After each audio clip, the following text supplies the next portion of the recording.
hopefully this shows up okay. I wanted to show you the map switching setup I've done on my Gen 5 Viper firmware. I wanted to use switches we already had in place. It saves the customers having to mount stuff, drill holes, things like that. So what I ended up doing is I'm using the cruise control buttons on the steering wheel.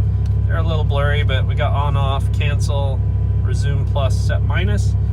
I'm using those to do 2 map switches, but it doesn't affect the cruise control operation. So you can still use your cruise control and you can do map switching with these. So when the cruise control's on, so I just turned it on, you see the little white indicator in the lower part of the dash. That means the cruise control's on and it's ready to use like you'd normally use cruise control. When the cruise control's on, the map switching does not work. So you have to make sure that's off, and then we can do the map switching. So we'll go ahead and hit cancel, and as you can see, it brings up the set speed indicator. And this one right now is it's a 100 and 109. So 100 meaning switch 1, and then it's 10 positions, 0 through 9. So we use the set minus, resume plus to do plus and minus on that switch position. So you can see I'm just going down to 100, and that's the bottom.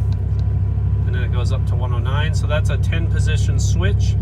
If you hit cancel again, now we're at 200. That's switch 2. So it's a completely different switch.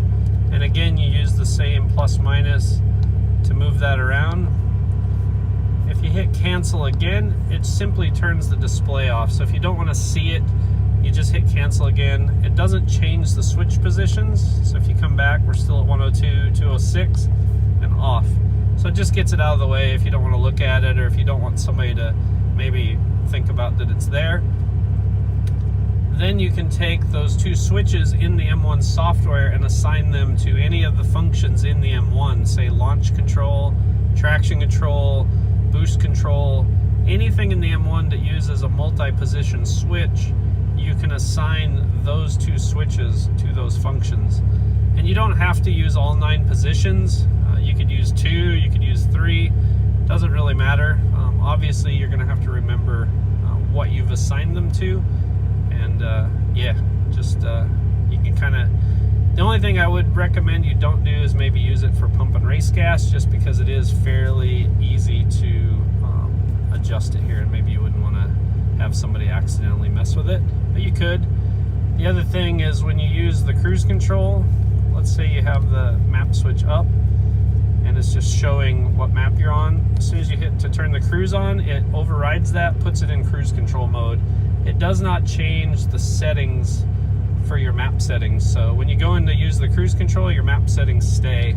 So if you turn the cruise control off, you see it just pops back up how it was before. As you can see here, the cruise control still works like stock. Turn it on and then hit set. And it just holds the speed. Display works like it normally would stock. And you can hit the plus, moves the speed up. Set minus moves it down just like stock, and these do not affect your map positions. Once you're in cruise control mode, the map positions just stay locked how they were when you adjusted them. So here I'll show you just a quick video of both the launch control and then just using the map switching to adjust the launch control. So to turn the launch control on, it's just like stock. You got a launch button here. You press it and then you just floor it. That's right about 3,000 RPM. I have map switch 1 for 100 up, so I'm going to hit the plus button and change that to map 1, and I'm going to do the launch control again.